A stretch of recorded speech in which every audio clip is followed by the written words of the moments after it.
Les doigts de Marshall René dansaient sur le clavier avec une efficacité éprouvée. Le rythme familier du clic-clac correspondait à son rythme cardiaque régulier alors qu'il mettait la touche finale à son rapport trimestriel. Son bureau à domicile, témoignage de sa nature méthodique, ne contenait rien qui ne servait à rien. Un bureau élégant, une chaise ergonomique et une seule plante en pot qui, selon Aubrey, ajouterait de la vie à l'espace. Il jeta un coup d'œil à l'horloge sur son écran, 15h52, soit 2 heures avant leur limite. Comme toujours, Marshall a roulé ses épaules en arrière, atténuant la tension qui s'était accumulée au cours des 3 heures de travail ininterrompu. Le son étouffé de la voix d'Aubrey traversait le mur. Elle était dans la chambre d'amis, qu'elle avait revendiquée comme sa salle Zoom lorsqu'ils ont tous deux commencé à travailler à domicile. Marshall se leva en étirant ses jambes. Il avait besoin d'eau et la cuisine était juste après la chambre d'amis. À mesure qu'il s'approchait, la voix d'Aubrey devenait plus claire. La porte était entr'ouverte et il pouvait voir son profil éclairé par la lumière bleue de l'écran de son ordinateur portable. « Je m'inquiète pour Marshall », Aubrey disait d'une voix basse. Marshall fit une pause. Elle ne lui avait fait part d'aucune inquiétude. Qu'est-ce qu'il a fait maintenant? La réponse est venue de Delaney, le meilleur ami et collègue d'Aubrey. Le dédain dans sa voix était indubitable. « Mon Dieu, il me demande si nous devrions avoir des enfants », murmura Aubrey, sans parvenir à couper son micro. Comment rejeter poliment un homme qui paie votre loyer et tout? La main de Marshall se figea sur le cadre de la porte. Son corps s'immobilisa alors même que son esprit se levait pour traiter ce qu'il venait d'entendre. Que le rire de Delaney crépitait dans les haut-parleurs. Il suffit de faire en sorte que l'enfant divorce, puis de profiter de la pension alimentaire, plus de rire.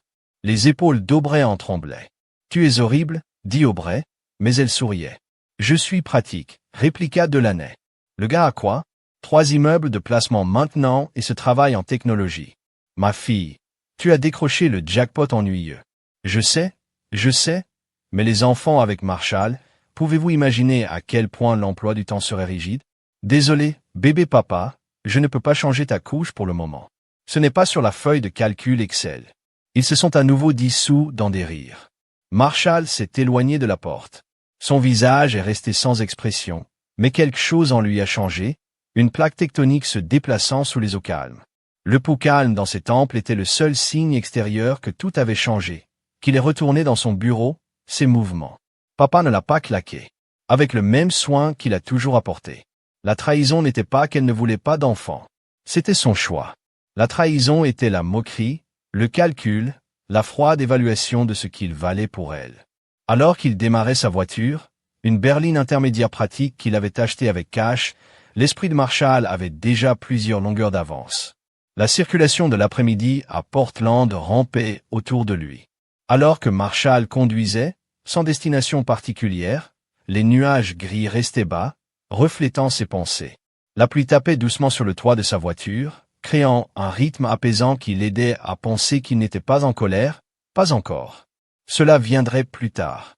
À cet instant précis, il se sentait étrangement lucide, comme s'il venait de se réveiller d'un long sommeil. Y avait-il eu des signes? Bien sûr, il y en avait.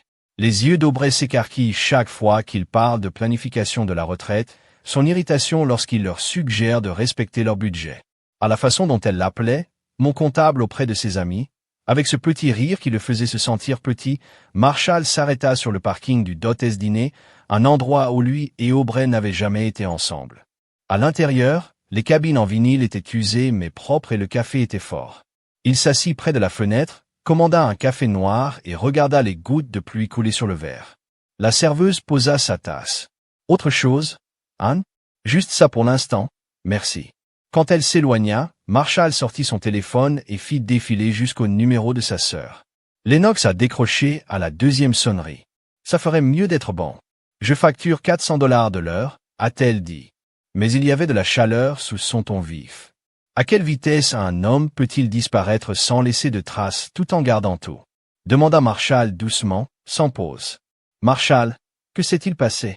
Toutes les affaires maintenant?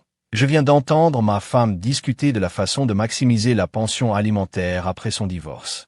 Une autre pause. Êtes-vous dans un endroit sur loin de la maison du Dotes Dîner à Burnside? Reste là, j'arrive. La ligne est tombée en panne. Marshall sirotait son café et regardait les gens passer dehors, pressés sous la pluie. Des gens normaux menant une vie normale. Ils se demandaient s'ils portaient tous les deux des secrets derrière leur visage quotidien. Indiqué. 20 minutes plus tard, Lennox a poussé la porte, les cheveux noirs, humides de pluie. Elle le repéra immédiatement et se glissa dans la cabine en face de lui. Ses yeux perçants l'évaluèrent. « Tu as l'air calme, dit-elle. »« Trop calme, je me sens calme. » La serveuse est venue et Lennox a commandé du café. « Dites-moi exactement ce qui s'est passé, » dit-elle. Une fois la serveuse partie, Marshall raconta la conversation. Il avait entendu sa voix même après avoir fini. La mâchoire de Lennox était serrée. Ce petit manipulateur. Elle s'est arrêtée. « D'accord, réfléchissons stratégiquement. Que veux-tu faire? Je veux repartir propre, pas de gâchis, pas de drame. Mais je ne veux pas perdre tout ce pour quoi j'ai travaillé. » Lennox hocha la tête. « Vous vous souvenez de ces LLC que nous avons créés l'année dernière et de la fiducie? Oui, c'est pourquoi nous avons fait ça, non pas parce que je pensais que votre mariage échouerait, mais parce que j'ai vu trop de bonnes personnes se faire exploiter. » Elle se pencha en avant. « Que sait-elle de vos finances? » Presque rien.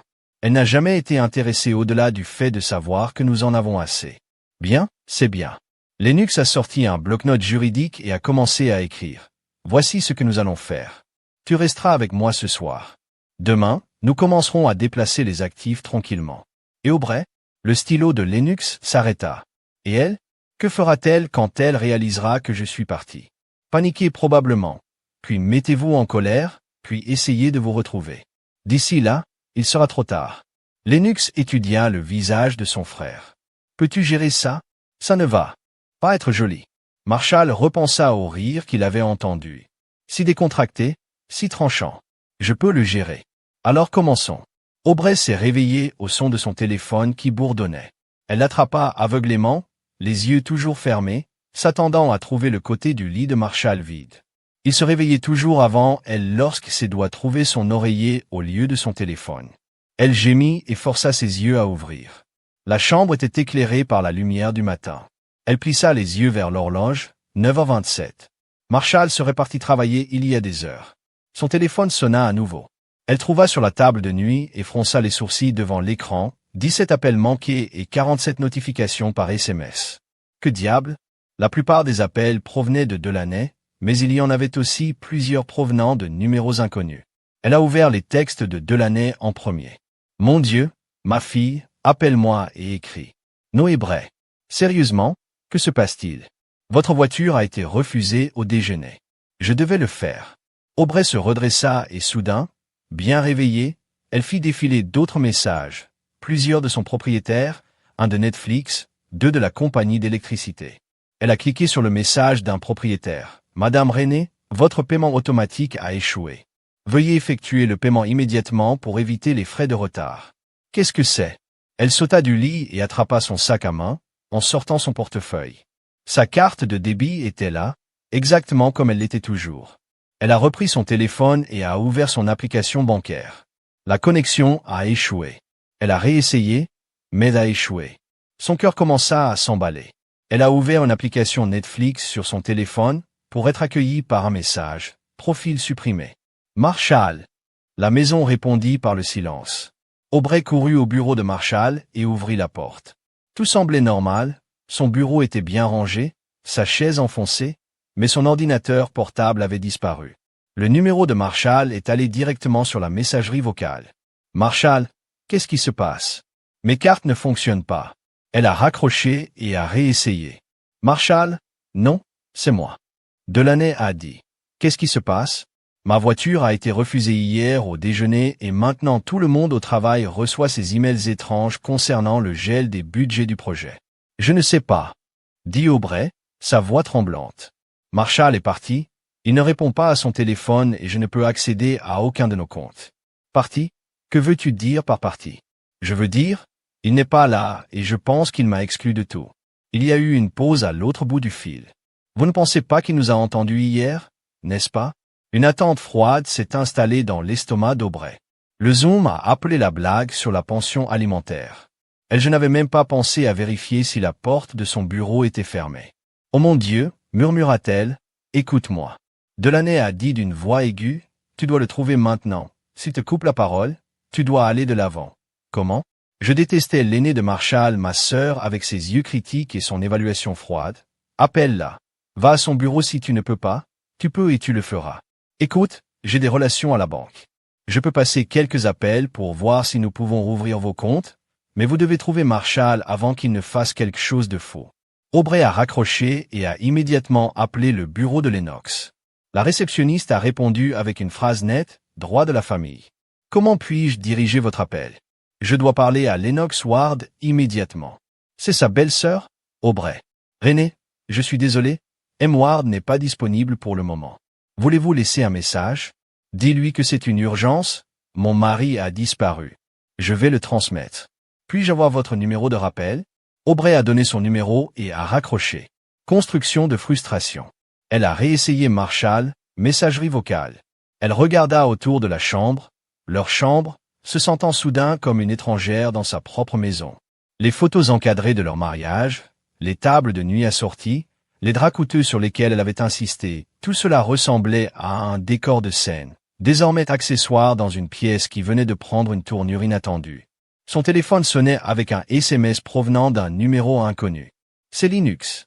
Marshall est sain et sauf. Il ne souhaite pas vous parler pour le moment. Toute autre communication devrait passer par moi. Aubrey regarde le message, la rage et l'incrédulité s'affrontant en elle. Comment ose-t-il? Comment ose-t-il simplement disparaître et lui couper la parole, sans même avoir une conversation? Elle a répondu furieusement en lui disant d'arrêter de jouer à des jeux et de rentrer à la maison maintenant. C'est enfantin et cruel. La réponse est venue presque immédiatement. Ce qui est cruel, c'est de discuter de la manière de maximiser la pension alimentaire après un divorce pendant que votre mari paie pour tout. Marshall a pris sa décision, respectez-la. Aubrey a jeté son téléphone à travers la pièce. Il a heurté le mur avec un craquement, mais ne s'est pas cassé. Elle prit une profonde inspiration en essayant de penser que ce n'était pas fini. Marshall avait peut-être dit longueur d'avance en ce moment, mais elle n'était pas sans ressources. Elle avait des amis, des relations et elle savait que Marshall savait comment appuyer sur ses boutons, comment le culpabiliser, qu'il le regretterait. Elle s'en assurerait. Marshall était assis à la table de la cuisine de Lennox, une tasse de café refroidissant devant lui. Le soleil du matin filtrait à travers les stores, projetant des ombres rayées sur le bois poli. L'appartement de sa sœur était à l'opposé de la maison qu'il avait partagée avec Aubrey. Élégant, moderne et impitoyablement organisé. Lennox posa une pile de papiers devant lui. Ce sont les transferts de propriété des propriétés. Tout ce dont nous avons besoin, c'est de votre signature. Marshall a pris le stylo. Elle offrit et signa là où indiquait son écriture, nette et précise. Combien de temps faudra-t-il pour que les transferts soient traités? Quelques jours pour qu'Aubrey réalise ce qui se passe. Elle s'en doute probablement déjà. Marshall hocha la tête. Son téléphone vibrait constamment de notifications. Avant de l'éteindre complètement, il avait vérifié une fois les messages. Un flot de confusion, de colère et enfin, des menaces de la part d'Aubrey.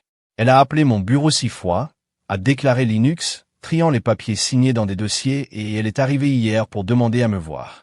Que lui as-tu dit? Que vous êtes mon client maintenant et que toute communication doit passer par les canaux appropriés. Lennox se servit encore du café. Tu sais qu'elle essaiera de te trouver au travail la prochaine fois. Noah sait qu'il ne faut rien lui dire.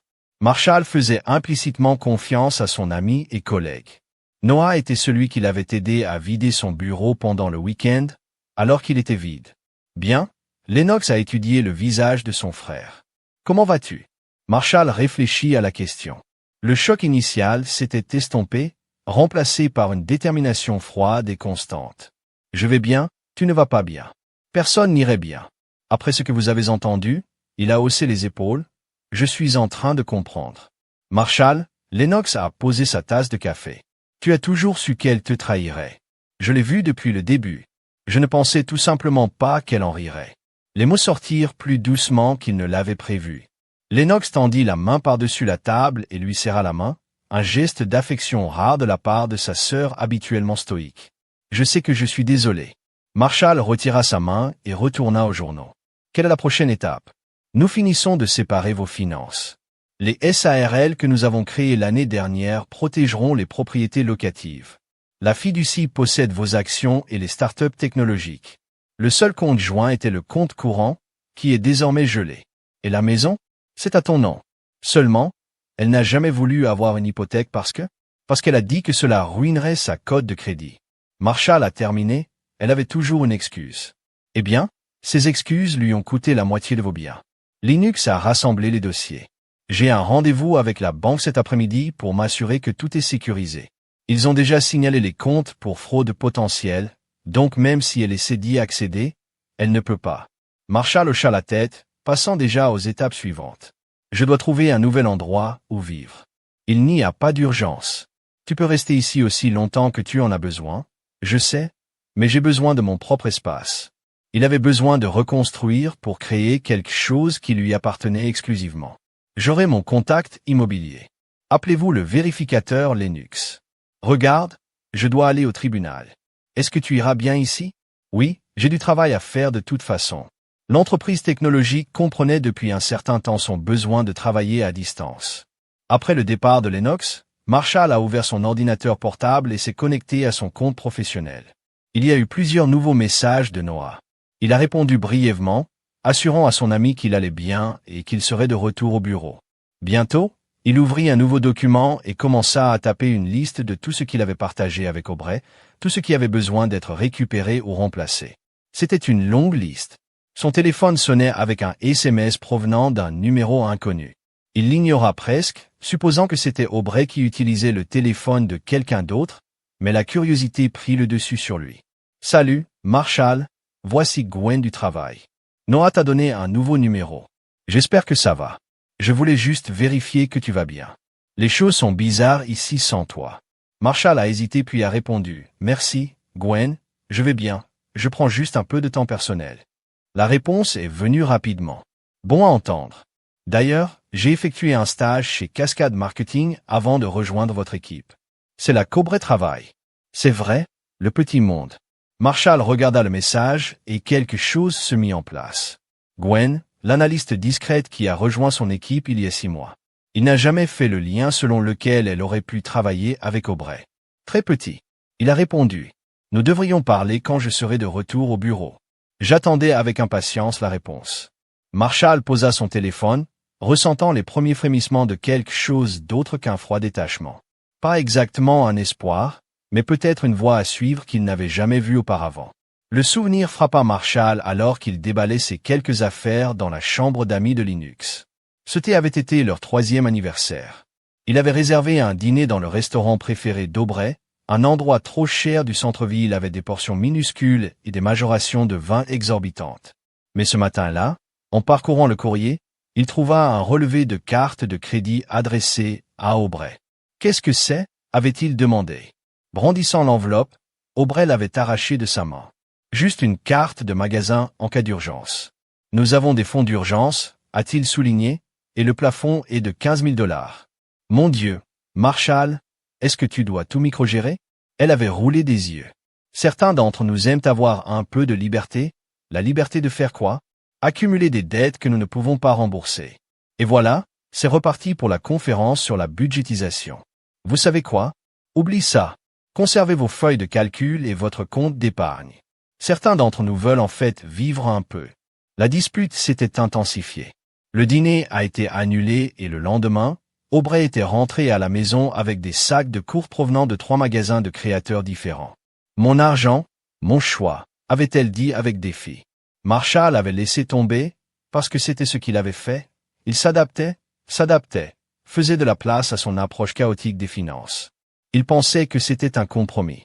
Maintenant, il le voyait pour ce que c'était, une capitulation. Il y avait eu d'autres signes aussi. La façon dont elle s'était moquée de lui quand il avait refusé de financer un SUV de luxe qu'il ne pouvait pas se permettre. Dieu, Marshall, tu es si ennuyeux? Viens un peu. Le mépris dans sa voix quand il avait suggéré qu'ils économisent pour des vacances au lieu de mettre du crédit. À quoi ça sert d'avoir de l'argent si on ne le dépense jamais? Mais le pire avait été la nuit où ils avaient dîné avec ses amis et où elle avait la présenté comme mon banquier personnel avec ce petit rire, celui qui a fait rire tout le monde aussi, à ses dépens. Marshall a fermé sa valise vide et s'est glissé sous le lit. Il avait très peu apporté de la maison, juste des vêtements, son ordinateur portable et quelques objets personnels qui ne pouvaient pas être remplacés. Il a laissé à Aubrey les meubles, les œuvres d'art sur lesquelles elle avait insisté, les ustensiles de cuisine qui n'étaient jamais utilisés, soudain fatiguée. Ça, le calcul derrière son sourire, la façon dont elle mesurait tout en termes de ce que cela pouvait lui rapporter. Son téléphone sonna, interrompant ses pensées. Le nom de Noah a clignoté sur l'écran. « Eh » répondit Marshall. « Eh, toi-même. Noah a dit que tu prévoyais de venir demain. Le nouveau système de données donne à chacun sa place. Pas demain, peut-être la semaine prochaine. Très bien, je vérifie juste. Une pause. Vous savez, Gwen a encore posé des questions sur toi aujourd'hui. » Marshall se redressa. « Qu'a-t-elle dit? Je me demandais juste quand tu reviendrais. Elle a dit qu'elle avait des informations qui pourraient t'intéresser sur ce qu'elle ne dirait pas. Vous savez à quel point elle est mystérieuse et silencieuse jusqu'à ce qu'elle lâche une bombe de connaissances. Ça change tout. Noah rit, tu veux que je lui dise quelque chose? » Marshall réfléchit un instant. « Dis-lui, je la retrouverai pour un café demain, en face du bureau vers 10 heures. On le fera, et Marshall, ouais, quoi qu'il se passe entre toi et Aubrey, je suis là si tu as besoin de parler. Merci, Noah, j'apprécie. » Après avoir raccroché, Marshall se rendit à la cuisine et se versa un verre d'eau. La conversation avec Noah lui avait rappelé qu'il y avait encore un monde là-bas, son travail, ses amis, une vie qui existait, en dehors d'Aubrey et des ruines de leur relation. Il sortit à nouveau son ordinateur portable et ouvrit son courrier électronique. Il y avait plusieurs messages d'Aubrey avec des lignes d'objets allant de « Veuillez lire ceci ». Ah, vous faites une énorme erreur. Il les a supprimés sans les ouvrir. Il y avait aussi un email de sa banque confirmant que ses nouveaux comptes étaient ouverts et prêts à être utilisés. Lennox avait été minutieux, s'assurant qu'il avait accès au fonds tout en gardant tout en sécurité hors de la portée d'Aubrey. Partagé avec Aubrey, il avait besoin de construire quelque chose de nouveau, quelque chose qui lui appartenait entièrement. Demain, il rencontrerait Gwen et peut-être, juste peut-être, qu'il commencerait à obtenir des réponses. Le café était occupé par le rush du matin quand Marshall est arrivé. Il a immédiatement repéré Gwen assise à une table dans un coin. Ses cheveux noirs tirés en queue de cheval, elle était concentrée sur son ordinateur portable, ses doigts tapant rapidement une tasse de café à moitié vide à côté d'elle. Elle leva les yeux alors qu'il s'approchait, un petit sourire se formant. « Marshall, content de te voir. » Elle a fermé son ordinateur portable. « Je n'étais pas sûr que tu viendrais. Noah a dit que tu avais des informations. » Il s'assit en face d'elle à propos d'Aubrey.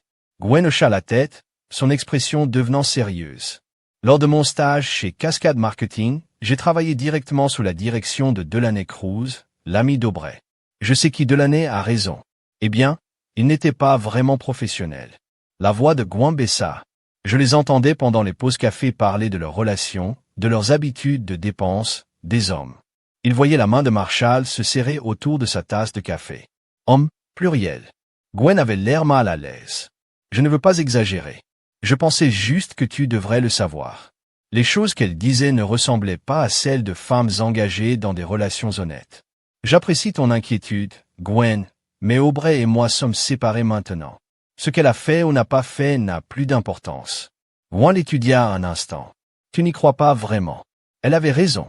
Malgré tout, une partie de lui voulait toujours connaître toute l'étendue de la trahison d'Aubrey. À quelle profondeur la tromperie est allée? Qu'avez-vous entendu exactement? A-t-il demandé. Enfin, Delaney parle principalement de la façon de maximiser les retours sur les relations. Aubrey était plus calme, mais elle posait toujours des questions comme comment cacher les achats sur les relevés bancaires, comment ouvrir des comptes séparés sans éveiller les soupçons. Gwen a hésité et une fois que je les ai entendus parler de quelqu'un nommé Théo, Aubrey a dit qu'il lui avait encore envoyé des SMS. Le nom frappa Marshall comme un coup physique. Théo Mlan, l'ex-petit ami d'Aubrey avant leur rencontre. Elle a décrit comme une erreur de mon passé, mais elle est restée en contact avec lui de manière sporadique via les réseaux sociaux. C'était quand? A-t-il demandé, sa voix soigneusement contrôlée il y a environ 8 mois, juste avant que je quitte Cascade. Gwen avait l'air sincèrement désolé. Je suis désolé, Marshall, j'aurais dû dire quelque chose plus tôt, mais ce n'était pas ma place. Non, ce n'était pas le cas. Il a pris une profonde inspiration, mais j'apprécie que tu me le dises maintenant. Ils restèrent assis en silence pendant un moment, le bourdonnement du café se poursuivant autour d'eux. Il y a autre chose, dit finalement Gwen, le serveur de sauvegarde de l'entreprise chez Cascade. Il archive toutes les communications internes, les emails, les chats, tout. En tant que stagiaire, j'y avais accès car je gérais le projet de migration des données. Marshall haussa un sourcil et j'ai peut-être encore les identifiants de connexion. Elle croisa son regard fixement. Si vous voulez savoir ce qu'ils ont dit récemment. L'offre restait entre eux. Marshall savait que c'était probablement illégal, absolument contraire à l'éthique. Mais il en était de même pour un complot visant à piéger un homme et à le faire devenir père pour un gain financier. Je vais y réfléchir, dit-il. Finalement, Gwen hocha la tête et rouvrit son ordinateur portable. Prends ton temps, je ne vais nulle part. Le reste de la journée fut un tourbillon d'appels téléphoniques et de paperasse.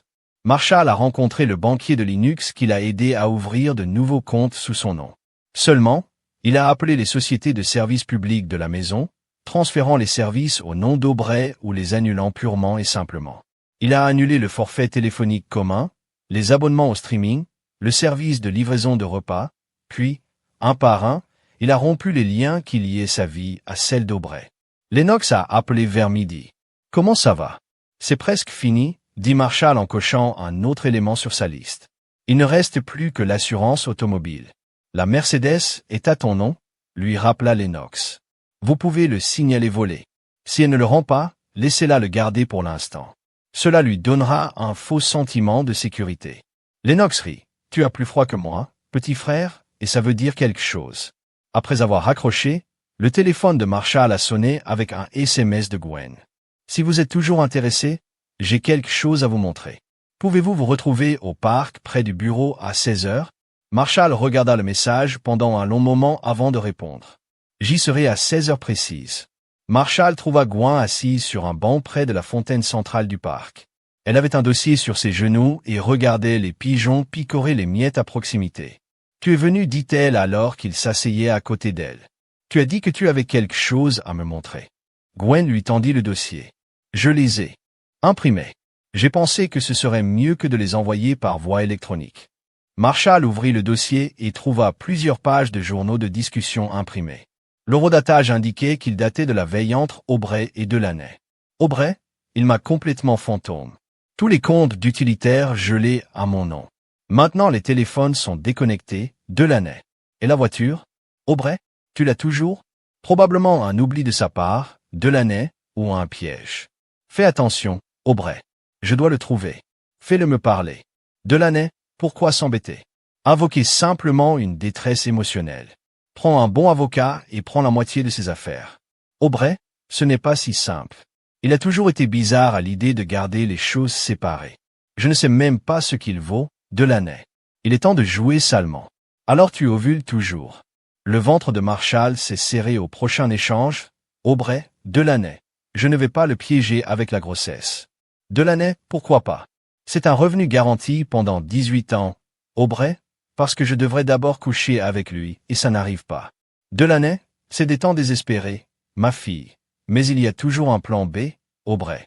C'est quoi le plan B, Delaney? Théo, il a posé des questions sur toi sur IG. Marshall a fermé le dossier, incapable de lire davantage. Tu n'as pas lu le reste. Gwen dit doucement, j'en ai assez vu. Elle a accepté de rencontrer Théo pour un verre ce soir. Marshall hocha la tête, un étrange calme l'envahissant. Merci de m'avoir montré ça. Tu ne méritais pas ce qu'ils ont fait. Gwen dit, sa voix douce mais ferme, ce qu'ils font encore. J'espère que cela aide. Marshall la regarda, vraiment la regarda pour peut-être la première fois. Elle était plus jeune que lui, mais il y avait une stabilité dans son regard qui parlait de quelqu'un qui avait vu plus que ce que son âge pouvait suggérer. Ça aide. Il en a dit plus que vous ne le pensez. Le profil Instagram de Théo Mlan montrait un homme qui avait une trop haute estime de lui-même. Des photos filtrées de repas coûteux, de sorties en boîte de nuit et de selfies au gymnase dominaient son flux. Sa biographie disait « Entrepreneur, visionnaire, vivant la vie selon mes conditions ». Marshall fit défiler les photos pour essayer de voir par quoi Aubray aurait pu être attiré. L'homme était conventionnellement beau d'une manière générique. Un corps musclé, des cheveux soigneusement coiffés, des dents blanches qui brillaient sur chaque photo. Mais il y avait quelque chose de creux chez lui, une qualité performative qui semblait désespérée. Traquant la concurrence, a demandé Lennox en regardant par-dessus son épaule. Marshall a fermé l'application, essayant juste de comprendre ce qu'il fallait comprendre. C'est un joli garçon sordide, sans substance, exactement le genre d'Aubray. Avant votre arrivée, Lennox s'est assis en face de lui à la table de la cuisine. La question est, qu'allez-vous faire à ce sujet? Rien, dit Marshall. Si elle veut revenir avec lui, c'est son choix. Tu vas juste la laisser sortir avec son ex. Nous sommes séparés, Lennox. Ce qu'elle fait ne me regarde plus. Lennox haussa un sourcil. Alors pourquoi tu le cherchais? Marshall ne répondit pas. La vérité était qu'il n'en était pas entièrement sûr.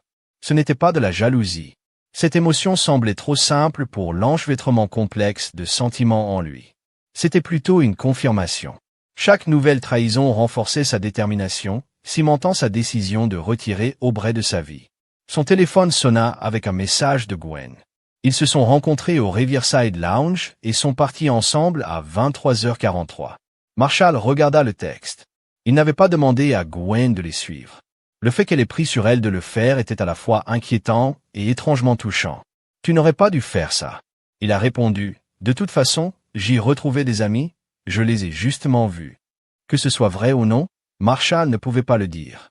Mais il a apprécié l'information, même si une partie de lui aurait souhaité ne pas l'avoir. « Merci, répondit-il finalement.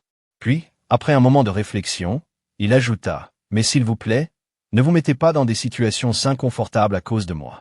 Cela ne vaut pas la peine que je ne sois pas d'accord, fut sa réponse. Certaines choses en valent la peine. Marshall posa son téléphone, ne sachant pas comment répondre à cela. Bonne nouvelle, demanda Lennox, remarquant son expression pas exactement. Il lui a raconté ce que Gwen lui avait dit, y compris sa surveillance d'Aubrey et Théo. Lennox a sifflé ça. Gwen semble investie. Elle est juste pour être utile, et même très utile, et peut-être aussi se livrer à du harcèlement criminel et à de l'espionnage industriel en votre nom. Marshall fronça les sourcils.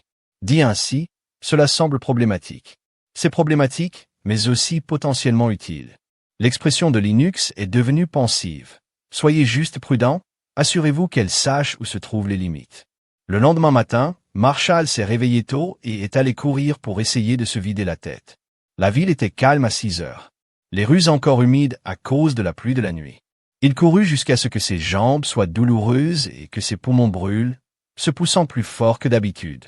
Lorsqu'il revint à l'appartement de Lennox, il trouva sa sœur déjà habillée pour le tribunal en train de siroter un café dans la cuisine. « Le courrier est arrivé tôt » dit-elle en désignant une enveloppe sur le comptoir. « Il vient d'elle. » Marshall ramassa l'enveloppe. Son nom était écrit sur le devant avec l'écriture fluide d'Aubrey, pas d'adresse, ce qui signifiait qu'elle l'avait remise en main propre.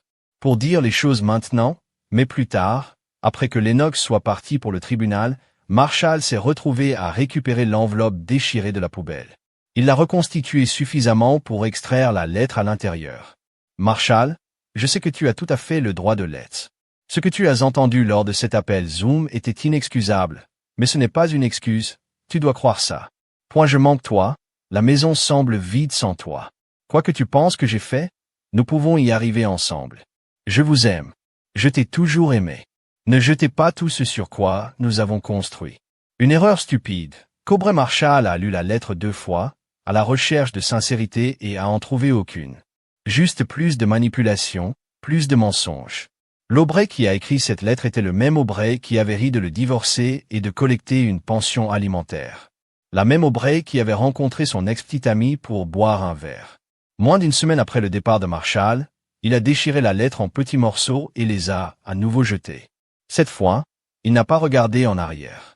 Son téléphone bourdonnait d'un message de Gwen. « Si vous êtes libre, j'ai plus d'informations. Le café. » Marshall hésita, se souvenant des avertissements de Lennox, mais l'attraction de la connaissance était trop forte. « Même endroit qu'avant 30 minutes, a-t-il répondu. Quand il est arrivé au café, Gwen était déjà là, un dossier sur la table devant elle. Elle leva les yeux alors qu'il s'approchait de son expression. « Sérieux? Avant de vous asseoir, a-t-elle dit. Je veux m'assurer que vous voulez vraiment voir cela, car une fois que vous le faites, vous ne pouvez pas le défaire. » Marshall a pris place en face d'elle. « Qu'est-ce que c'est? » Gwen a glissé le dossier vers lui. Message texte entre Aubrey et Théo, en retour 6 mois. La main de Marshall planait sur le dossier. « Comment les avez-vous obtenus? » Le serveur de sauvegarde archive tout ce qui est envoyé ou reçu sur les appareils de l'entreprise. Aubrey utilise son téléphone de travail pour des textes personnels. C'est une invasion de la vie privée. Gwen a rencontré son regard régulièrement. Oui, c'est. Et ce qu'elle vous a fait était une invasion de la confiance. Vous ne méritez pas ça. J'espère que cela aide. Elle se leva en rassemblant ses affaires. Je vais vous donner une certaine intimité. Si vous voulez parler après, je serai au bureau jusqu'à 6 heures. Après son départ, Marshall était assis à regarder le dossier fermé pendant longtemps. Voulait-il vraiment savoir? Cela changerait-il quelque chose? Enfin, il l'a ouvert. La première page était datée il y a 3 mois. Théo, tu me manques, bébé. Hier soir, c'était Aubrey. Tu es terrible. Je vous ai dit de ne pas m'envoyer un texto pendant les heures de travail. Théo ne peut pas empêcher de continuer à penser à ce que vous portiez ou à ne pas porter. Aubrey. Marshall a presque vu votre message la semaine dernière. Soyez plus prudent, Théo. Déchargez déjà le comptable. Vous savez que vous voulez, Aubrey. C'est compliqué, soyez juste patient. Marshall s'est retourné à la page suivante et à la suivante. Les échanges continuent de devenir plus explicites, plus détaillés. Aubrey et Théo se réunissaient régulièrement depuis des mois, toujours lorsque Marshall travaillait tard ou hors de la ville. La dernière page venait de la nuit dernière. Théo, vous reviennent ce soir. Aubrey ne peut pas trop faire. La sœur de Marshall menace une action en justice. Théo pensait que vous aviez dit qu'il ne riposterait pas. Aubrey, j'avais tort. Il a changé. Théo a perdu mon gain.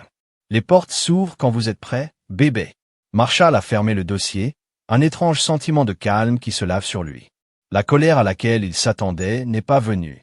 Au lieu de cela, il ne ressentait que la certitude, la conviction absolue qu'il avait pris la bonne décision, qu'il se levait, laissant le dossier sur la table et sortait du café. À l'extérieur, l'air de printemps était net et propre pour la première fois depuis des jours. Il avait l'impression de pouvoir respirer correctement. Son téléphone a bourdonné un texte de Noah, et « L'équipe va prendre un verre après le travail. Rejoignez-nous ». Marshall sourit légèrement. Bien sûr à quelle heure, 6h30 chez Murphy, que je serai là, qu'il était temps de rejoindre le monde, son monde, sans Aubrey. Le coup est arrivé à 19h26, tout comme Marshall terminait le dîner avec Lennox. 3 enveloppements tranchants, puis silence. Lennox leva les yeux de son assiette en attendant quelqu'un. Marshall secoua la tête. Non, un autre coup, plus fort cette fois. Lennox s'est levé, je vais le gérer. Non, a déclaré Marshall en levant de sa chaise. Je pense que je sais qui c'est. Il se déplaça à la porte d'entrée et regarda à travers le coup de pied. Aubrey se tenait de l'autre côté, les bras croisés, le coup de pied avec impatience. Ses cheveux étaient parfaitement coiffés, son maquillage impeccable. Elle portait la robe verte qu'il lui a achetée pour son anniversaire l'année dernière. Marshall prit une profonde inspiration et ouvrit la porte de celle d'Aubrey. L'expression est passée instantanément de l'impatience à une vulnérabilité pratiquée. « Marshall » dit-elle, sa voix douce et légèrement tremblée. « Enfin, que voulez-vous, Aubrey ?» Elle cligna des yeux, clairement surpris par son ton direct. « Moi, je veux parler. Vous avez ignoré mes appels, mes SMS, ma lettre. Il n'y a rien à dire. Bien sûr, il y en a. » Sa voix se leva légèrement. « Vous ne pouvez pas simplement sortir sur notre mariage sans même une conversation. Vous agissez faux. Nous plaisantions. Vous ruinez tout. » Marshall la regarda vraiment.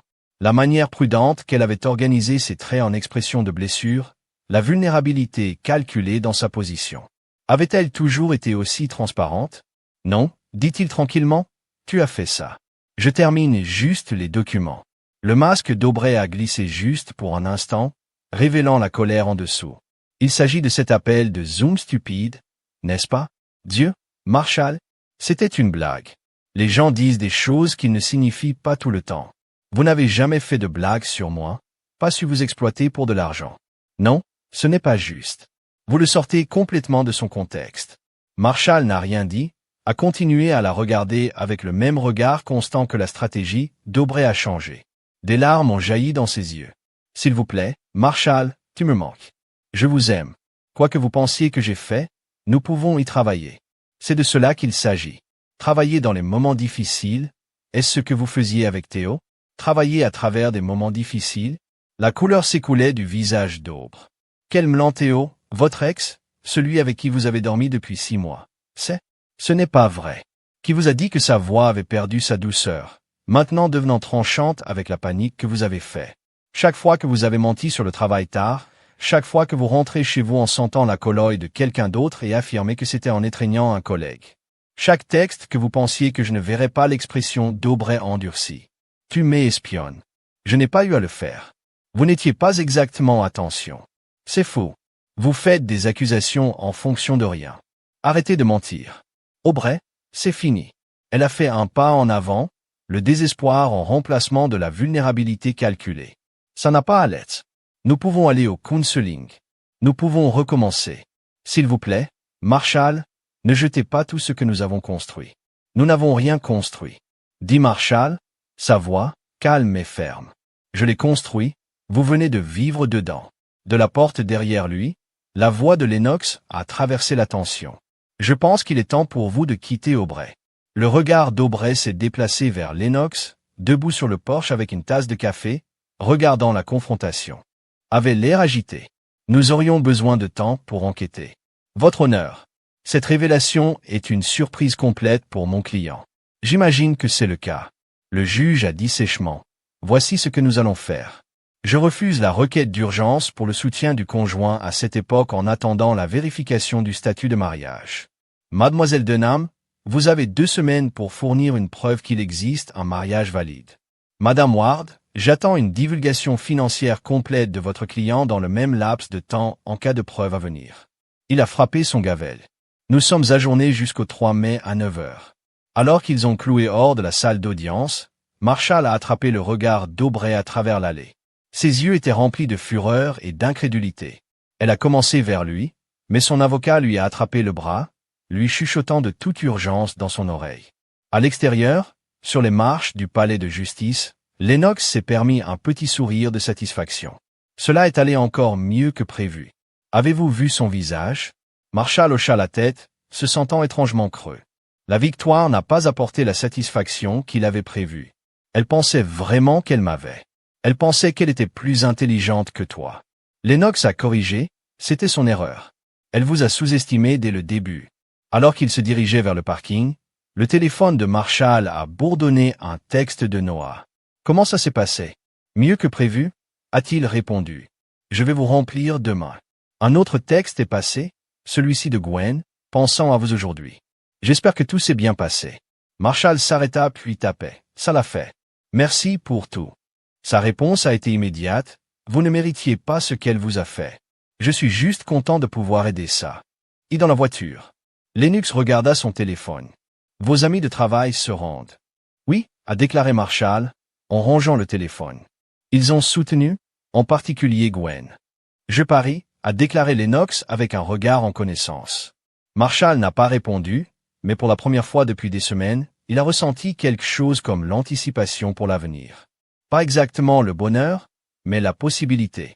L'email a frappé le service RH de Cascade Marketing à 9h17 un mardi.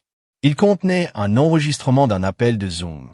Celui où Aubrey et Delaney avaient ri de Marshall en payant le loyer, pour le divorcer pour la pension alimentaire, de le piéger avec une grossesse. C'est pourquoi, 10h30, les 2 femmes ont été appelées à des réunions distinctes avec les RH. À midi, Delaney avait été escorté du bâtiment, ses articles personnels, dans une boîte en carton. Aubrey a duré jusqu'à 14h, date à laquelle elle a également été invitée à partir, non licenciée mais suspendue en attente d'enquête sur les violations de l'éthique de l'entreprise et de mener des politiques. La source de la fuite est restée anonyme, bien que les rumeurs aient volé dans le bureau. Certains ont dit que c'était un membre du personnel informatique qui avait trébuché sur l'enregistrement pendant la maintenance du serveur de routine. D'autres chuchotaient à propos d'un ancien stagiaire mécontent qui avait eu accès au système de sauvegarde. La vérité était plus simple et plus élégante. Gwen avait simplement transmis l'enregistrement qu'elle s'était sauvée il y a des mois, puis l'avait envoyé d'un compte de messagerie temporaire au directeur des RH de Cascade, au comité d'éthique et à 3 membres du conseil d'administration. Marshall ne lui avait pas demandé de le faire. En fait, il lui avait spécifiquement dit de ne pas prendre d'autres risques en son nom. Mais Gwen avait son propre sens de la justice, ses propres scores pour s'installer avec les femmes qui avaient fait de son stage un cauchemar d'humiliation et d'exclusion subtile. Quand elle a dit à Marshall ce qu'elle avait fait sur un café à leur endroit habituel, sa première réaction était préoccupante. Il pourrait vous le retracer. Il a dit que vous pourriez perdre votre emploi. Gwen secoua la tête. Je faisais attention. En outre, la société a une politique de protection contre les dénonciateurs. Ce qu'il faisait a violé plusieurs normes d'éthique. Pourtant, c'était un risque. Certaines choses valent le risque. Elle a rencontré son regard régulièrement. Vous ne méritiez pas ce qu'ils vous ont fait. J'espère que cela aide. C'était la même chose qu'elle avait dit lorsqu'elle avait été montrée pour la première fois dans les journaux de chat. Marshall a réalisé que c'était devenu quelque chose d'un mantra pour elle, une déclaration qui a guidé ses actions. Vous continuez à dire ça. Il a dit que je ne le méritais pas. Pourquoi est-ce que cela vous importe autant? Gwen baissa les yeux sur sa tasse de café, le tournant lentement entre ses mains. Quand j'étais stagiaire à Cascade, Delaney était mon superviseur. Aubrey y était déjà établi. Il se moquait du personnel plus jeune, en particulier de ceux qui ne les aimaient pas. Flashy, connecté à partir des bons arrière-plans. Elle leva les yeux, son expression résolue. Je les ai regardés détruire la confiance d'un créateur talentueux au point où elle a quitté. Je les ai entendus rire de manipuler les hommes pour les connexions de statut monétaire. Ils ont traité les gens comme des outils ou des obstacles, rien de plus. Quand j'ai réalisé que vous étiez le mari d'Aubrey, celui dont elle parlait si dédaigneuse, je savais exactement ce qui se passait. Marshall a absorbé cela, voyant Gwen sous un nouveau jour. Son efficacité tranquille au travail, ses observations prudentes, son soutien inébranlable, tout cela découle d'un profond sentiment de justice, d'une détermination à écrire mal, qu'elle avait été témoin. Merci, a-t-il dit enfin, pas seulement pour ce que vous avez fait, mais pour m'avoir dit pourquoi. Gwen sourit un vrai sourire qui a transformé son visage sérieux. Vous êtes les bienvenus maintenant. Êtes-vous prêt pour la réunion de projet à 3 ans? Dit Noah. Le nouveau système lui donne des ajustements comme ça. Ils sont retournés à des collègues, des professionnels discutant du travail. Mais quelque chose avait changé entre eux, une compréhension plus profonde, une base de tout ce qui pourrait venir. Plus tard dans la journée, alors que Marshall quittait le bureau, Noé est tombé dans son pas à côté de lui dans le parking. Alors Gwen? Noah a dit un soupçon d'amusement dans sa voix. Elle a été utile. Marshall lui a lancé un regard. Elle a, et même. Et le fait qu'elle ait abattu la carrière de votre ex-femme n'est qu'un bonus? Non? Aubrey n'est pas techniquement mon ex-femme et Gwen ne l'a pas fait? Oh s'il vous plaît. Noah roula des yeux.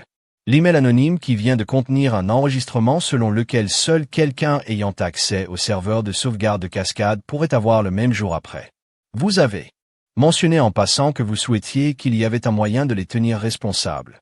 Allez, Marshall a cessé de marcher. Vous a-t-elle dit qu'elle n'avait pas à le faire? Je connais Gwen depuis qu'elle a commencé ici. Elle ne fait rien. À mi-chemin de l'expression de Noah, s'adoucit. Écoutez, je ne juge pas. Ce qui vous est arrivé est foiré. Je dis juste faire attention. Gwen est intense dans le bon sens, mais je sais quand même. Marshall a repris la marche, et je fais attention à nos deux sakés. Noah le frappa sur l'épaule. Bien, parce que je détesterais voir l'un de vous se blesser. Vous avez tous deux réussi assez. Alors que Marshall rentrait chez lui pour le condo de Lennox, qui ne se sentait toujours pas comme chez lui, il pensa aux paroles de Noah, à l'intensité de Gwen, de sa propre approche prudente des relations. Il n'était pas prêt pour quoi que ce soit au-delà de l'amitié. Pas encore, peut-être pas depuis longtemps. Mais pour la première fois depuis la découverte de la trahison d'Aubrey, il se sentait ouvert à la possibilité qu'il pourrait y avoir quelque chose de plus dans son avenir. Pas avec Gwen, nécessairement, mais avec quelqu'un qui appréciait l'honnêteté, l'intégrité et la connexion authentique. Son téléphone a sonné alors qu'il s'arrêtait dans le parking. L'un, avez-vous vu les nouvelles? A-t-elle demandé sans préambule. Quelles nouvelles? Votre femme, désolé, pas la femme, et son ami a été suspendu de leur travail, ce qui concerne une violation d'éthique impliquant des conversations enregistrées. Marshall a gardé sa voix neutre. Je n'avais pas entendu. Le ton de M.M. Lennox a suggéré qu'elle ne le croyait pas. Eh bien, cela n'aurait pas pu arriver à des gens plus agréables. Soit dit en passant, l'avocat d'Aubrey a appelé. Ils veulent régler ce qu'il n'y a rien à régler exactement. Mais ils essaient toujours de revendiquer le mariage en common law ou des bêtises de ce type. Je leur ai dit que nous les verrions devant le tribunal. Marshall sourit légèrement. Vous avez apprécié ça, n'est-ce pas? Chaque seconde, Lennox a admis. Je serai à la maison tard, n'attendez pas après avoir raccroché. Marshall s'est assis dans sa voiture pendant un moment, en pensant à la justice, aux conséquences, à l'équilibre minutieux entre la rétribution et à l'avenir. Puis il a recommencé la voiture et parti. Il avait un appartement à regarder, un endroit à lui où il pouvait commencer à reconstruire. Le palais de justice était plus bondé pour la deuxième audience. Ward était sorti sur l'affaire inhabituelle. Le mari qui a affirmé qu'il n'avait jamais été marié légalement, la femme se battant pour les droits de mariage qu'elle aurait perdus par sa propre négligence. Marshall était assis à la même table qu'avant Lennox à côté de lui avec un portefeuille plus épais de documents que la dernière fois. À travers l'allée, Aubrey avait l'air beaucoup moins poli que lors de l'audience précédente. Ses cheveux ont été retirés en une simple queue de cheval, son maquillage minimal. Son costume de la marine pendait librement sur son cadre, suggérant qu'elle avait perdu du poids dans les semaines depuis leur confrontation. Son avocat, Madame Dunham, avait l'air sinistre en conférant Aubrey dans des tons de silence. Tout ce qu'ils avaient trouvé ou n'avaient pas trouvé au cours de leur enquête n'avait clairement pas renforcé leur confiance. Le juge Rodriguez est entré et le tribunal a subi les formalités habituelles. Il s'agit d'une continuation de Langston contre René. Le juge a commencé à notre dernière audience. J'ai demandé à Madame Dunham de fournir la preuve d'un mariage valide entre le pétitionnaire et l'intimé. Mademoiselle Dunham, qu'avez-vous trouvé? L'avocat d'Aubrey se tenait. Votre honneur, nous avons effectué une recherche exhaustive des dossiers du comté. Bien que nous n'ayons pas localisé le certificat de mariage de dossier, nous pensons que Madame Langston et Monsieur René sont qualifiés de conjoints de common law en vertu de la reconnaissance par l'Oregon des mariages de common law d'autres États. Lennox était immédiatement debout. Votre honneur, l'Oregon ne reconnaît pas le mariage en common law, comme le sait bien le Conseil, mais il reconnaît les mariages de common law établis dans d'autres États. Mademoiselle Dunham a contré. Mon client et Monsieur René ont des vacances au Colorado il y a 4 ans où ils se sont représentés comme mari et femme. Le Colorado reconnaît le mariage en common law. Documentation à soumettre. Oui, votre honneur a abordé le banc avec un dossier. La bouche de Y s'est ouverte, quoi? Bien sûr, je l'ai fait. J'utilise ce nom depuis des années. Utiliser un nom et le changer légalement sont deux choses différentes, a expliqué le juge. Selon ces dossiers, aucune pétition de changement de nom n'a jamais été déposée auprès du tribunal. Votre permis de conduire, votre carte de sécurité sociale et votre passeport sont toujours au nom d'Aubrey Langston. Ce n'est pas possible, balbutia Aubrey. J'ai changé tous mes comptes, mon email, tout de manière informelle, peut-être. Linux intervient, mais pas légalement. Aubrey se tourna vers son avocat, la panique dans ses yeux. Qu'est-ce que cela signifie? Mademoiselle Dunham avait l'air tout aussi confuse. Votre honneur, même si Mademoiselle Langston n'a pas légalement changé son nom, cela n'invalide pas un mariage. Non, il ne juge pas Rodriguez d'accord, mais cela soutient l'affirmation de Monsieur René qu'aucun mariage légal n'existe. Madame Langston a opté pour des hypothèses plutôt que des faits juridiques. Il a de nouveau mélangé les papiers. De plus, j'ai ici une déclaration sous serment de l'officier lors de la cérémonie confirmant qu'il a fourni le certificat de mariage à Madame Langston à sa demande spécifique et qu'elle lui a assuré qu'elle le déposerait elle-même. Le visage d'Aubrey était devenu complètement blanc. J'ai dû oublier avec la lune de miel et emménager ensemble, je me suis glissé pendant 3 ans. Le scepticisme du juge était palpable. Votre honneur Lennox a déclaré. Mon client a conclu la relation de bonne foi, croyant que Mademoiselle Langston avait géré les formalités légales comme elle l'avait promis. Ce n'est que lors de l'examen de son statut juridique en préparation de la séparation qu'il a découvert la surveillance. Le juge Rodriguez a hoché la tête, considérant, sur la base des preuves dont je suis saisi, je suis obligé de conclure qu'il n'existe pas de mariage légal entre Aubrey Langston et Marshall René. Sans mariage, il ne peut y avoir de divorce, pas de soutien au conjoint et pas de division des actifs matrimoniaux. Il a frappé son gavel. La pétition est rejetée. Madame Langston, si vous souhaitez poursuivre des réclamations pour des biens détenus conjointement, vous pouvez déposer une action civile distincte mais ne pouvez pas procéder en vertu de la juridiction du droit de la famille. Aubrey était assise gelée en regardant le juge avec incrédulité. A mentionné en passant que vous souhaitiez qu'il y avait un moyen de les tenir responsables. Allez, Marshall a cessé de marcher. Vous a-t-elle dit qu'elle n'avait pas à le faire? Je connais Gwen depuis qu'elle a commencé ici. Elle ne fait rien. À mi-chemin de l'expression de Noah, s'adoucit. Écoutez, je ne juge pas. Ce qui vous est arrivé est foiré. Je dis juste faire attention. Gwen est intense dans le bon sens, mais je sais quand même. Marshall a repris la marche, et je fais attention à nos deux sakés. Noah le frappa sur l'épaule. Bien, parce que je détesterais voir l'un de vous se blesser. Vous avez tous deux réussi assez. Alors que Marshall rentrait chez lui pour le condo de Lennox, qui ne se sentait toujours pas comme chez lui, il pensa aux paroles de Noah, à l'intensité de Gwen, de sa propre approche prudente des relations. Il n'était pas prêt pour quoi que ce soit au-delà de l'amitié. Pas encore, peut-être pas depuis longtemps. Mais pour la première fois depuis la découverte de la trahison d'Aubrey, il se sentait ouvert à la possibilité qu'il pourrait y avoir quelque chose de plus dans son avenir. Pas avec Gouin, nécessairement, mais avec quelqu'un qui appréciait l'honnêteté, l'intégrité et la connexion authentique. Son téléphone a sonné alors qu'il s'arrêtait dans le parking. « L'un, avez-vous vu les nouvelles ?» a-t-elle demandé sans préambule. « Quelles nouvelles ?»« Votre femme, désolé, pas la femme, et son ami a été suspendu de leur travail, ce qui concerne une violation d'éthique impliquant des conversations enregistrées. » Marshall a gardé sa voix neutre. « Je n'avais pas entendu. » Le ton de M.M. Lennox a suggéré qu'elle ne le croyait pas. Eh bien, cela n'aurait pas pu arriver à des gens plus agréables. Soit dit en passant, l'avocat d'Aubrey a appelé. Ils veulent régler ce qu'il n'y a rien à régler exactement, mais ils essaient toujours de revendiquer le mariage en common law ou des bêtises de ce type. Je leur ai dit que nous les verrions devant le tribunal. Marshall sourit légèrement. Vous avez apprécié ça, n'est-ce pas? Chaque seconde, Lennox a admis. Je serai à la maison tard, n'attendez pas après avoir raccroché. Marshall s'est assis dans sa voiture pendant un moment, en pensant à la justice, aux conséquences, à l'équilibre minutieux entre la rétribution et à l'avenir. Puis il a recommencé la voiture et parti. Il avait un appartement à regarder, un endroit à lui où il pouvait commencer à reconstruire. Le palais de justice était plus bondé pour la deuxième audience. Ward était sorti sur l'affaire inhabituelle. Le mari qui a affirmé qu'il n'avait jamais été marié légalement, la femme se battant pour les droits de mariage qu'elle aurait perdus par sa propre négligence. Marshall était assis à la même table qu'avant Lennox à côté de lui avec un portefeuille plus épais de documents que la dernière fois. À travers l'allée, Aubrey avait l'air beaucoup moins poli que lors de l'audience précédente. Ses cheveux ont été retirés en une simple queue de cheval, son maquillage minimal.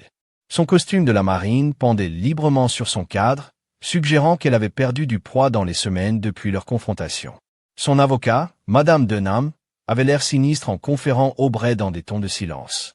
Tout ce qu'ils avaient trouvé ou n'avaient pas trouvé au cours de leur enquête n'avait clairement pas renforcé leur confiance. Le juge Rodriguez est entré et le tribunal a subi les formalités habituelles. Il s'agit d'une continuation de Langston contre René. Le juge a commencé à notre dernière audience. J'ai demandé à Madame Dunham de fournir la preuve d'un mariage valide entre le pétitionnaire et l'intimé. Mademoiselle Dunham, qu'avez-vous trouvé? L'avocat d'Aubrey se tenait. Votre honneur, nous avons effectué une recherche exhaustive des dossiers du comté. Bien que nous n'ayons pas localisé le certificat de mariage de dossier, nous pensons que Madame Langston et Monsieur René sont qualifiés de conjoints de common law en vertu de la reconnaissance par l'Oregon des mariages de common law d'autres États. Lennox était immédiatement debout. Votre honneur, l'Oregon ne reconnaît pas le mariage en common law, comme le sait bien le Conseil, mais il reconnaît les mariages de common law établis dans d'autres États. Mademoiselle Dunham a contré. Mon client et Monsieur René ont des vacances au Colorado il y a 4 ans où ils se sont représentés comme mari et femme. Le Colorado reconnaît le mariage en common law. Documentation à soumettre. Oui, votre honneur a abordé le banc avec un dossier. La bouche de Y s'est ouverte, quoi? Bien sûr, je l'ai fait. J'utilise ce nom depuis des années. Utiliser un nom et le changer légalement sont deux choses différentes, a expliqué le juge. Selon ces dossiers, aucune pétition de changement de nom n'a jamais été déposée auprès du tribunal.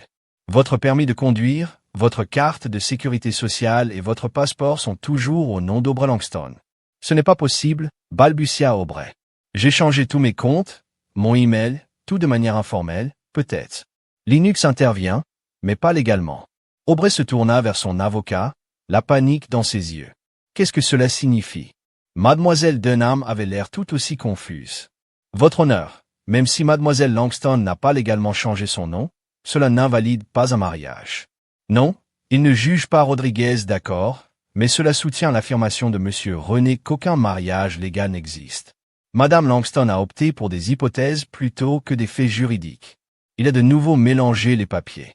De plus, j'ai ici une déclaration sous serment de l'officier lors de la cérémonie confirmant qu'il a fourni le certificat de mariage à Madame Langston à sa demande spécifique et qu'elle lui a assuré qu'elle le déposerait elle-même. Le visage d'Aubrey était devenu complètement blanc. J'ai dû oublier avec la lune de miel et emménager ensemble, je me suis glissé pendant 3 ans. Le scepticisme du juge était palpable.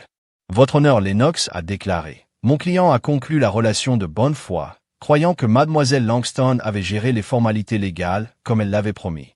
Ce n'est que lors de l'examen de son statut juridique en préparation de la séparation qu'il a découvert la surveillance. Le juge Rodriguez a hoché la tête, considérant, sur la base des preuves dont je suis saisi, je suis obligé de conclure qu'il n'existe pas de mariage légal entre Aubrey Langston et Marshall René. Sans mariage, il ne peut y avoir de divorce, pas de soutien au conjoint et pas de division des actifs matrimoniaux. Il a frappé son gavel. La pétition est rejetée. Madame Langston, si vous souhaitez poursuivre des réclamations pour des biens détenus conjointement, vous pouvez déposer une action civile distincte mais ne pouvez pas procéder en vertu de la juridiction du droit de la famille. Aubrey était assise gelée en regardant le juge avec incrédulité. À côté d'elle, Madame Denham prenait à la hâte, mais son expression a suggéré qu'elle ait vu peu d'espoir pour une action en justice supplémentaire. Alors que le tribunal a ajourné, Marshall se leva et boutonna sa veste. Il n'a ressenti aucun triomphe, aucune justification, juste un profond sentiment de finalité. C'était fini, vraiment fini. Lennox a rassemblé ses papiers, un petit sourire de satisfaction professionnelle sur son visage. Victoire propre, murmura-t-elle. Aucun appel, pas de complications. Ils se sont dirigés vers la porte. Lorsque la voix d'Aubrey les a arrêtés, Marshall, il se tourna pour la trouver dans l'allée seule. Mademoiselle Denham avait déjà quitté, apparemment aucune raison de voir les conséquences. Et tu as fait ce que tu promis de faire. Assez par quelque chose de plus désespéré. Pendant un moment, Marshall a ressenti un sentiment de la compassion qu'il avait autrefois pour elle, mais il se souvenait ensuite du rire lors d'un appel de Zoom, de la cruauté décontractée, des années de manipulation et de mensonges. « Vous ferez ce que vous avez toujours fait » a-t-il dit. « Trouvez quelqu'un d'autre à utiliser. » Il se retourna et s'éloigna, Linux à ses côtés. Il n'a pas regardé en arrière. La maison près de Montabay Park ne ressemblait en rien à celle que Marshall avait partagée avec Aubrey, où cette maison avait été élégante et moderne, toutes des lignes épurées et des espaces ouverts. Celui-ci était un bungalow artisan avec le caractère et l'histoire. Construit dans les années 1920, il y avait des planchers de bois franc, des étagères intégrées et un porche enveloppant qui offrait une vue sur la verdure luxuriante du parc. Marshall se tenait dans le salon vide, la lumière du soleil coulant à travers les fenêtres et ressentait un sentiment de luminosité qu'il n'avait pas connu depuis des années. Cet endroit était son boat, avec son argent en son nom, reflétant son goût plutôt que l'idée de quelqu'un d'autre de ce que devrait être leur maison. « C'est parfait », a déclaré Noah, marchant avec une cuisine étiquetée. « Totalement toi. » Marshall hocha la tête, se laissant un petit sourire. C'est l'idée.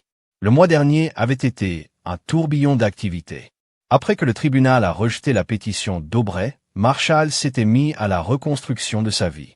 Le recommença sans les questions en respectant sa vie privée tout en offrant un soutien silencieux.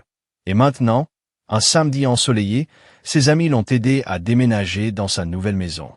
Pour la plante, Marshall l'a regardé avec un mélange de gratitude et quelque chose d'autre qu'il n'était pas tout à fait prêt à nommer. Leur relation avait évolué au cours des dernières semaines en une amitié confortable. Ils prenaient du café régulièrement, travaillaient parfois tard ensemble, rejoignaient parfois Noah et d'autres collègues pour boire un verre après le travail. Rien de plus ne s'était développé et aucun d'eux ne l'avait poussé. Les deux ont compris que Marshall avait besoin de temps pour guérir, pour se redécouvrir en dehors de la relation qu'il avait définie pendant si longtemps. Cela a l'air bien, a déclaré Gouin, plaçant le plan dans le coin par la fenêtre. Il y aura beaucoup de lumière ici. Merci, a déclaré Marshall. Pas seulement pour la plante, pour tout. Lorsqu'il a rencontré son regard, son sourire chaud mais pas exigeant. Vous êtes les bienvenus, je suis juste heureux de vous voir bien. Parlez. Quand vous êtes seuls. Marshall les a acceptés avec un signe de tête. Merci d'être venus. Cela vous convient beaucoup mieux que cette boîte stérile dans laquelle vous étiez auparavant. C'était le choix d'Aubrey. Marshall lui a rappelé exactement mon point. Lennox entra, s'imprégnant des tons boisés chaleureux et de la lumière naturelle. C'est à toi, se voit-il. L'après-midi se passa dans un tourbillon de déballage, d'organisation et de pauses occasionnelles pour manger et boire. Le soir, la maison prenait forme, non pas terminée, mais commençait à être habitée. Au coucher du soleil, tous les quatre s'assirent sur la véranda, des coupes de champagne Lennox à la main, contemplant le parc où joggeurs et promeneurs de chiens profitaient des derniers rayons du soleil pour un nouveau départ. Noah proposa de lever son verre à la liberté. Lennox ajouta « À toi d'être fidèle à toi-même, Gouin, dit doucement. Marshall regarda les 3 personnes qu'il avait soutenues pendant la période la plus sombre de sa vie, qui lui avaient offert soutien sans jugement, aide sans attente, amitié sans condition pour construire de nouveaux ponts, dit-il, croisant tour à tour leur regard sur les cendres de l'ancien. Ils trinquèrent et Marshall sentit quelque chose s'installer en lui. Pas vraiment du bonheur, mais du contentement, de la paix, la certitude que quoi qu'il advienne, il l'affronterait plus tard, à sa façon, une fois tout le monde parti. Marshall était assis seul sur le porche, écoutant les bruits nocturnes de son nouveau quartier. Il se souvint du cadeau de Lennox et entra pour le récupérer sur la table basse. Le paquet était petit et plat. Il le déballa soigneusement et découvrit une citation encadrée, élégamment écrite sur du papier épais. La plus grande liberté est d'être qui l'on est vraiment. En dessous, Lennox avait écrit de sa main précise, « Tu l'as toujours été. Maintenant, tu le sais. » Marshall accrocha le cadre au mur de son nouveau salon, où le soleil matinal l'illuminerait dès le matin, un rappel de ce qu'il avait perdu, de ce qu'il avait gagné et de ce qui ne transigerait plus jamais. L'appartement d'Aubrey Langston à Spokane était tout.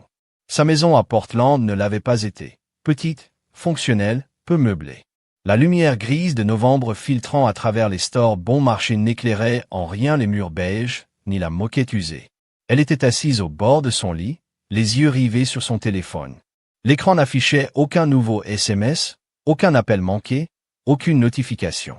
Comme hier, avant-hier et la semaine précédente, après que le tribunal eut rejeté sa requête, la vie d'Aubrey s'était effondrée à une vitesse fulgurante. Sa suspension de Cascade Marketing s'était transformée en licenciement lorsque de nouvelles plaintes concernant son comportement au travail avaient fait surface. Delaney, déjà licenciée, n'avait été d'aucune aide. Elle avait déménagé à Seattle et coupé tout contact, accusant apparemment Aubrey de sa chute. La maison de Portland avait été mise en vente. Elle n'y avait aucun droit légal d'y rester. Marshall lui avait donné 30 jours pour trouver un nouveau logement, ce qui était plus généreux que ce que la loi exigeait. Theo avait également disparu lorsqu'il était devenu évident qu'Aubrey n'avait pas accès à l'argent de Marshall. Son dernier SMS avait été d'une honnêteté brutale. « Ne m'appelle plus, je ne suis pas intéressé par les bagages et je n'ai nulle part où aller. » Elle avait accepté un emploi dans une petite agence de publicité à Spokane, ce qui représentait une baisse significative de salaire et de prestige. L'appartement était meublé, ce qui était une chance, car elle n'avait pas les moyens d'acheter des meubles. Aubrey parcourait sans but ses fils d'actualité sur les réseaux sociaux, s'arrêtant sur des photos d'anciens amis profitant de la vie. Elle n'avait plus accès au brunch de Portland, au travail, aux événements, aux sorties shopping. Tout continuait sans elle. Une publicité est apparue dans son fil d'actualité, le nouveau podcast sur la littératie financière animé par Marshall René. La photo montrait Marshall confiant et à l'aise, avec un slogan simple, « Bâtir sa richesse grâce à l'intégrité ». Aubrey ferma rapidement l'application, mais l'image persistait dans son esprit. Il avait l'air bien, mieux que lorsqu'ils étaient ensemble, plus heureux, plus lui-même. Elle posa le téléphone et alla à la fenêtre donnant sur la rue inconnue en contrebas. Quelques personnes se dépêchaient sur le trottoir, emmitouflées contre le froid, rentrant chez elles, vers leur famille, leurs partenaires, vers des vies remplies de liens. Aubrey se détourna de la fenêtre. Son appartement était silencieux, à l'exception du bourdonnement du réfrigérateur et de la voiture qui passait occasionnellement à l'extérieur. Personne ne savait où elle était, personne ne venait lui rendre visite, personne n'appelait pour prendre de ses nouvelles. Pour la première fois de sa vie, Aubrey Langston était vraiment seule et dans le calme de cette solitude, dans la clarté austère de son vide, elle reconnut enfin le véritable coût de ses choix.